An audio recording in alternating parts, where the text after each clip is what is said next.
Transfert, détachement, mise à disposition. Ces mots, on les entend souvent dans l'administration publique, mais franchement, c'est un peu le brouillard, non? C'est souvent une source de confusion.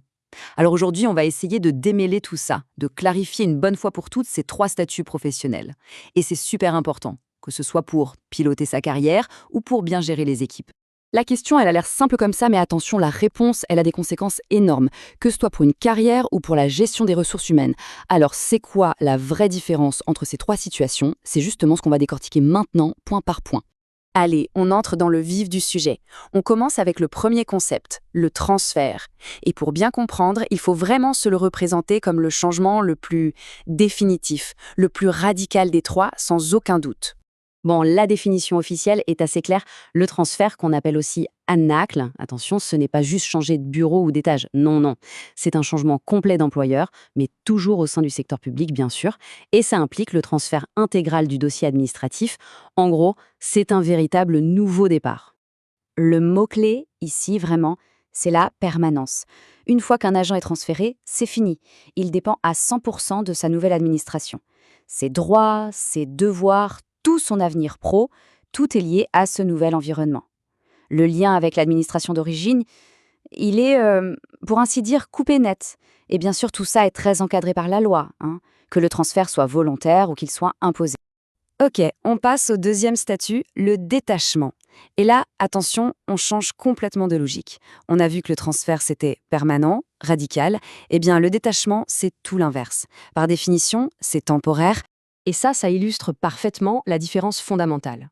Pendant un détachement, à l'intidab en arabe, l'employé va travailler ailleurs, c'est vrai. Mais, et c'est là le point le plus important, il conserve un lien super fort avec son administration d'origine. Pourquoi? Parce que c'est là-bas que sa carrière continue d'évoluer. Sa promotion, son ancienneté, ses droits à la retraite, tout ça est préservé dans son administration de départ. C'est assez intéressant ce double lien en fait.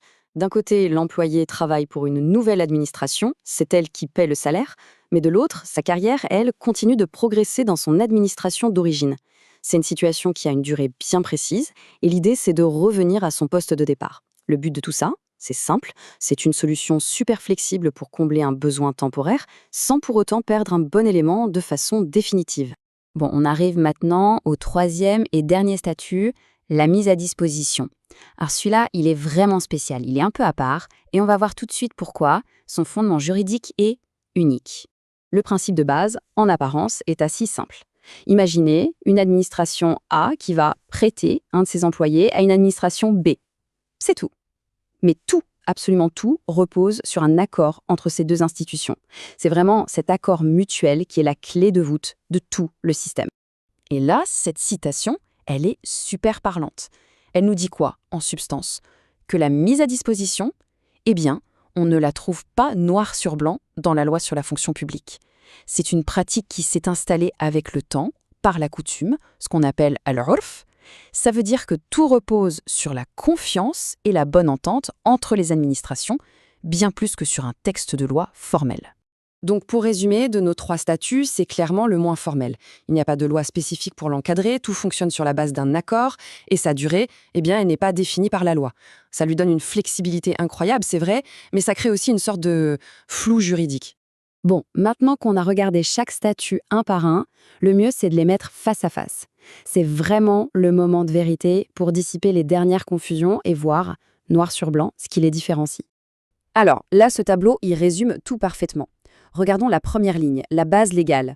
C'est flagrant. Deux statuts sont basés sur la loi, mais la mise à disposition, elle, repose sur la coutume. C'est la première grande différence. Passons à la durée. D'un côté, le transfert, c'est permanent, une rupture. De l'autre, le détachement, c'est temporaire. Et entre les deux, on a la mise à disposition, avec une durée non définie par la loi. Et enfin, le lien avec l'administration d'origine. C'est simple. Il est complètement rompu dans le cas d'un transfert, mais il est bien préservé pour le détachement et la mise à disposition. Franchement, si on retient ces trois critères, base légale, durée et lien, on a compris l'essentiel. Ok, c'est bien beau tout ça, mais au fond, pourquoi c'est si important de connaître ces différences? À quoi ça sert de maîtriser ces nuances? Le point essentiel à retenir, c'est que ces trois options n'ont absolument pas les mêmes conséquences sur le long terme. Pour un agent, choisir entre les trois, c'est une décision de carrière énorme. Et pour l'administration, c'est un outil de gestion qui a des impacts juridiques et budgétaires très concrets.